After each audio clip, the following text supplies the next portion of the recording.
Social media interactions become interesting only when it is two-way. You must get a fair chance to interact with the person you follow or the person whose videos you watch. I have started this new initiative, Ask Milestones to Wealth Anything, AMA in short, through which all of you can stay in touch, ask me questions you like to ask, clear your doubts on personal finance, learn more about Milestones to Wealth and about our PMS products, and stay connected. So, this brings us closer. I am able to be closer to you, to help you in whatever way I can. You feel closer by asking whatever you wish to, and we grow together, helping each other along the way. So fill in this form and stay connected through Ask Milestones to Wealth Anything.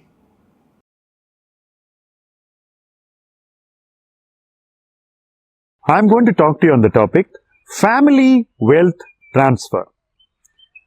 Many families struggle with legacy, wealth that has to be handed down from one generation to another almost always gets transferred without much context. Wealth is simply allowed to exist, and when one generation passes on, the next generation finds out what it has to deal with. Typically, there is a distinct lack of continuity. Any person who creates wealth must also ensure that the person receiving that wealth after him or her is equally equipped or even better equipped to handle that wealth after the lifetime of a person. But most people are reluctant to do that. We have to deal with this. We have to come around to dealing with this. So what is it that we need to deal with? First, we need to deal with the reality that we may pass on, but the wealth stays. Since the wealth stays, we have to take care of the person who is going to handle it after us. Firstly, that person should know how this wealth was created. Most people are shy to give a context to the wealth that they have created. They never talk about it to their loved ones. Often, the chartered accountant or the lawyer tends to know more about the wealth than the descendant. This is distinctly avoidable. In some cases, even the spouse knows less than the accountant or the lawyer. This is something which should be avoided. So first, start with your spouse. So educate your spouse on the wealth that you have created and what is there for her in the event of something happening to you. Give a context, tell them what you have created in your lifetime and what you have been handed down to distinguish between the two and to give a clear sense of how much you have done and how much of effort it has taken for you to protect what you got and create what you did. So this context is the beginning. You have to first give it to your spouse and then you have to give it to your descendant.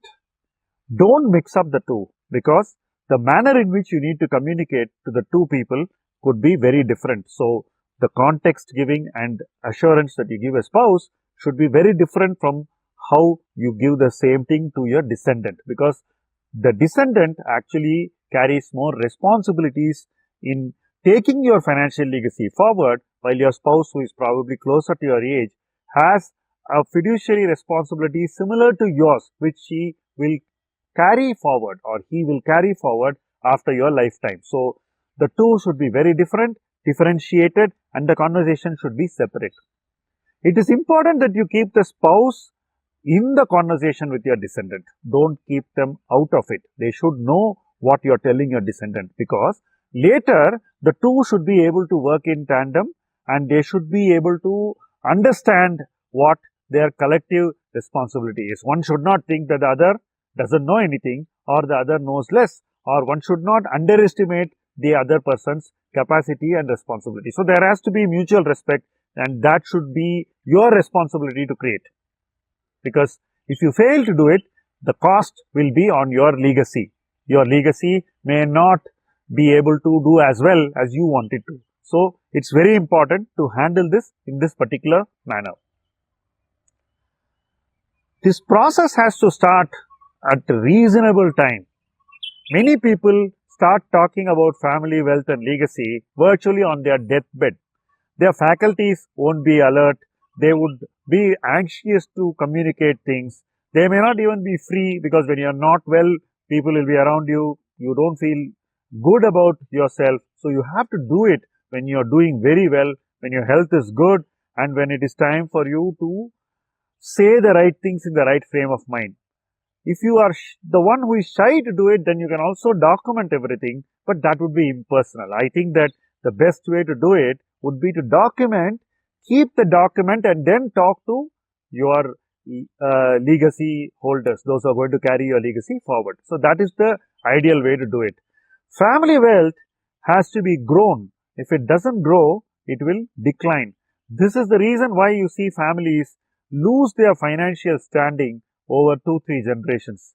They don't do enough to grow it, and by virtue of that lack of attention, they tend to leave the family legacy into decline. It's your job that you should put family wealth on the growth path, and you should put those who are going to carry your legacy forward firmly on that growth path long before you move on. So you should also be able to observe how they contribute to growing your family legacy. So this is very important for every wealth creator. Every wealth creator must pay ample attention to this.